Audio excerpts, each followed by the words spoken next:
Hello, this is Rocky Mountain Edibles. Thanks for joining me. I have a really interesting challenge for myself.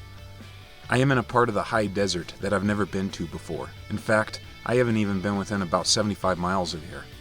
My whole goal is to see if I can survive on only the wild edible plants that I find.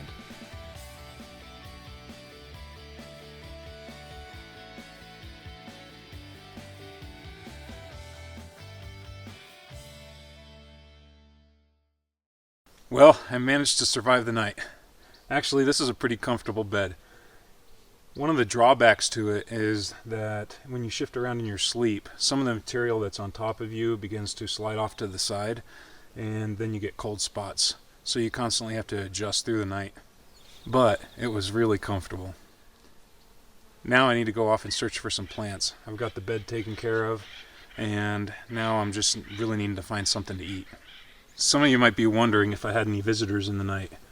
Actually, I had a owl land right on the tripod for the camera, and that was really cool. It was just a few feet away from me. I'm not exactly sure what species of owl it was. The more interesting visitor, though, was the one spider that managed to start crawling all over me. Anyway, other than that, no visitors. Oh, great. Another awesome find. This is so exciting. I just found another delicious edible, wild hyacinth. I'm really looking forward to incorporating that into my meal for tonight. Here's the wild hyacinth.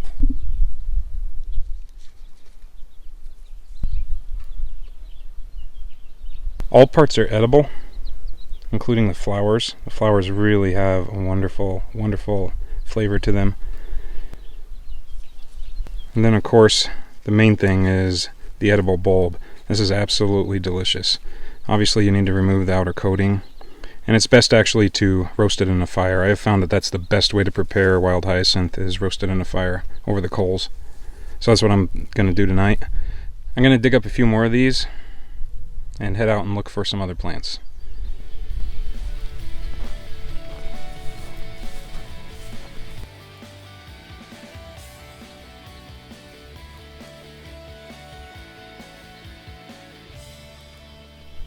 Wonderful, another great find.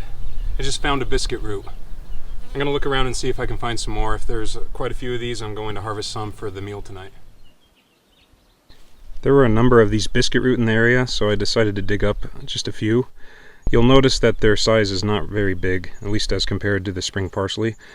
And because of that, I'm not going to spend much more time digging for these. I'm going to economize. The trade-off in the amount of calories I expend versus the amount of calories I get from harvesting these is just not worth that trade-off. So I'm going to move on.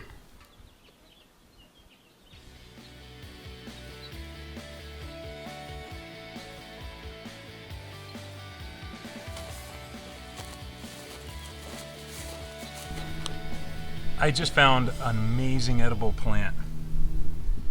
So here's the plant. We'll take a closer look here in just a moment. This is actually a spring parsley. It's in the Smopterus genus. This one is not flowering. It's important to do some research and make sure you know what plant you are eating, because in this carrot family, the Apiaceae family, there are some plants that will kill you in just one bite. So you want to actually make sure you know what you're doing. Even though this one does not have the flower, I know this plant in this genus within the Apiaceae family is edible. So I'm really excited about this. This is what I'm going to use as one of my food source items, and this tells me that I can look around for some more plants of this species and also potentially some other species as well.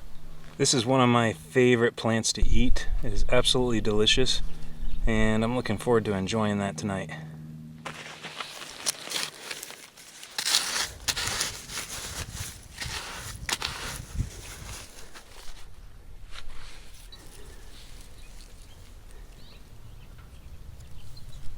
Well, I'm really excited about finding that spring parsley. Now that I've found that one, I'm going to start looking around for some more of them, and I'm also going to start looking for some other species of plants, try to round out my diet a little bit. I'm really looking forward to my meal tonight.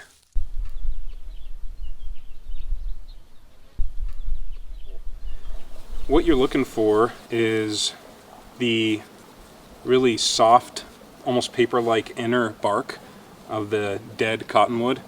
It needs to be dead and very dry for this to work. You can discard the coarse bark of the cottonwood, And if you turn it to the inside, you'll notice that there's that paper-like, really soft material that you want to use for your coal nest. So you can actually just peel it right out of there. Discard the coarse bark, and then it's the inner bark that you want to process a little bit more. And you just do that by working it back and forth and really trying to make a really fine powder out of it. That will be the very inside of your nest, and then you have increasingly more coarse material as you get further and further towards the outside of the nest. I usually like my nest to be about the size of 2 handfuls, maybe a little less. A lot of botanists use these jeweler's loops so that they can see the fine detail of flowers. Whenever I'm going to a new area that I'm not familiar with, I always bring this because it allows me to really study the intricate details of particular flowers I'm looking at.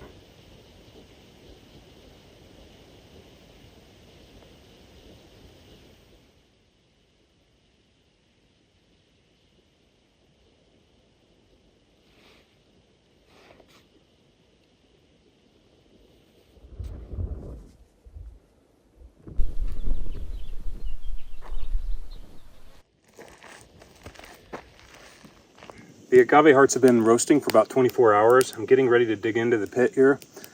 I was a little concerned because I was wondering if I had actually let the rocks heat up long enough in the fire before I put the agave hearts on and started pit roasting them. So we'll have to see how it turned out. I'm hopeful, but I guess I won't be too surprised if they're a little bit underdone, which I don't want.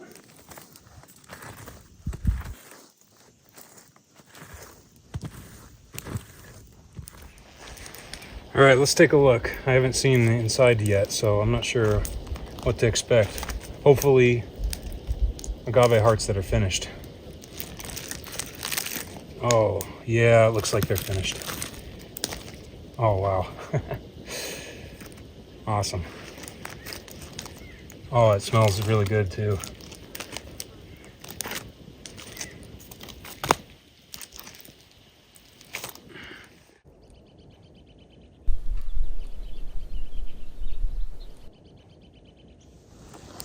All right, I'm gonna just feel them and see if they're still warm. Yeah, they definitely are still warm. I can see a couple areas where some of the juices or fluids from the agave hearts has bubbled to the surface.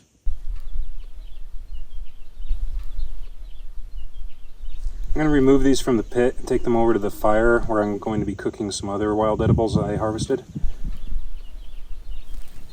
I have the agave flower stalk roasting on the coals right here. I have the spring parsley here, along with the biscuit root. Then over here I have the bulbs of the wild hyacinth. I'm really looking forward to this meal. I'm gonna move some of that fire away from the plants because it's a little too hot for them right now.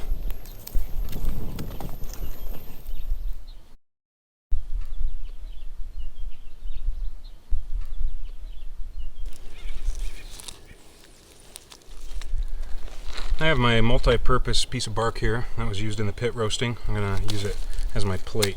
I'm going to go ahead and try the agave. Looks like the outer leaves are a little bit dry and desiccated, but that's to be expected. Oh man, looks incredible. Can't wait to try this. Got a little bit of grit in there. Wow. Absolutely incredible.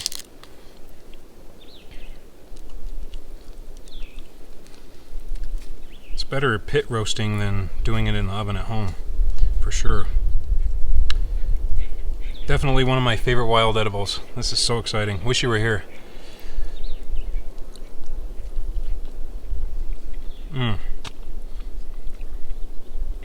You can tell it's filled with a lot of sugars. Very sweet. At the very base of the leaves, there's a little bit of starches and edible materials still there. Much of the rest of the base is just fibers. You can actually see the fibers there. Really, really good, man.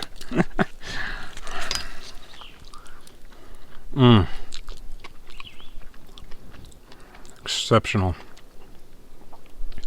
These were pit roasted to perfection. I was so busy today that this is actually my first meal all day.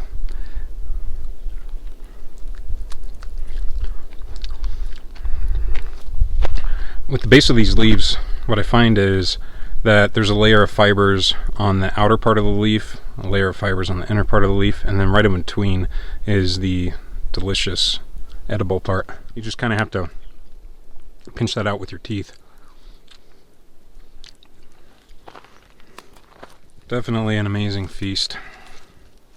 You can still see a little part of the heart remaining there.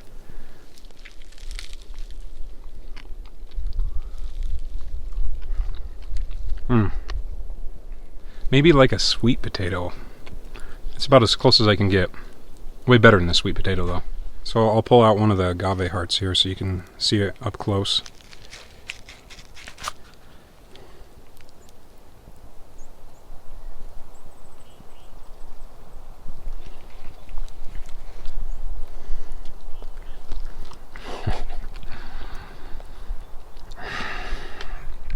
And starting to get into the fiber.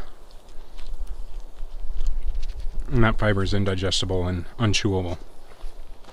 You can see a small part of the heart is still remaining in the one that I just showed you on camera. To be honest with you, this trip has been almost too good to be true. It was a bountiful harvest, and I actually have more than I can eat in one meal, so I'm going to be preserving some of this food. The Apaches actually relied heavily on agave as one of their main food sources. They preferred to have animal meat whenever they had the opportunity, but there were parts of the year where the only thing available to them was the agave they harvested in spring and early summer. It was usually the Apache women who harvested the agave plant, but they were always accompanied by men because the men would actually dig the fire pit, collect the firewood, and the women would be out actually harvesting the plant. The consistency is a little bit like maybe applesauce. With this leftover agave, I'm going to be drying out some of it to preserve it. It can keep almost indefinitely that way. Go ahead and grab a couple of the wild hyacinth bulbs, or at least check and see if they're done.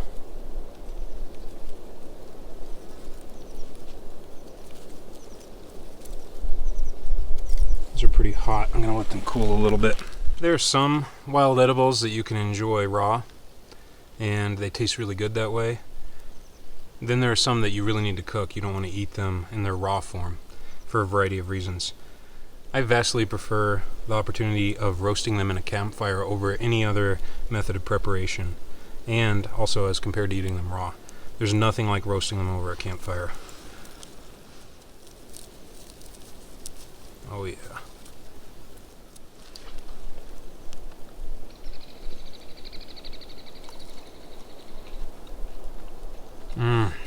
Man.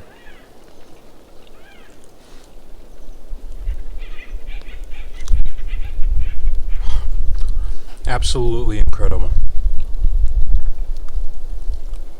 So I just pulled this wild hyacinth off the fire. You actually want to be careful about harvesting these plants, of course, with harvesting ethic in mind.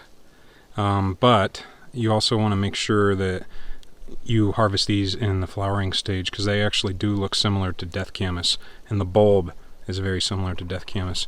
You want to pull away this papery exterior that covers the bulb.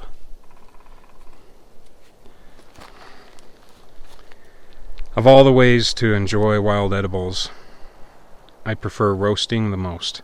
Some plants you can enjoy raw, other plants you have to cook. But with all the options out there, by far my favorite is roasting it on the fire.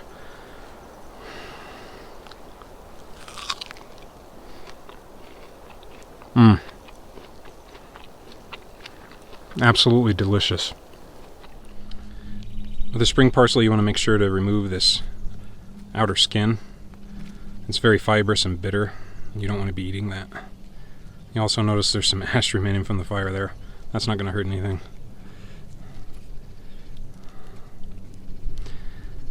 Spring parsley is one of my favorite edibles raw. It really has a delightful, sweet taste to it. But roasted is really awesome too.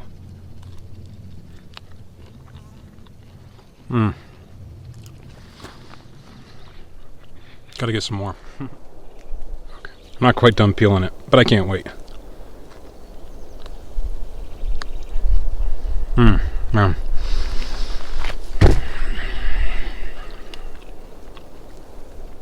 Even with roasting, this spring parsley still has a sweet type of taste to it. I suppose if I had to choose one plant for you to try, it'd probably be the wild hyacinth. I don't know why that is though. The agave is absolutely delicious, so agave is one of my very, very favorites. The flowers are a little wilted from the heat of the fire, but they're still good. Wow. Are they ever. Just removing the fibrous coating that surrounds the root. It's with keen anticipation that I start to take this bite. Really, it's amazing. There must be such a thing as too much of a good thing. What an amazing meal. I have some of the spring parsley here. I let these ones stay on the coals a little bit longer and they're tasting really good. The seeds are edible too. They have a very strong carrot taste though.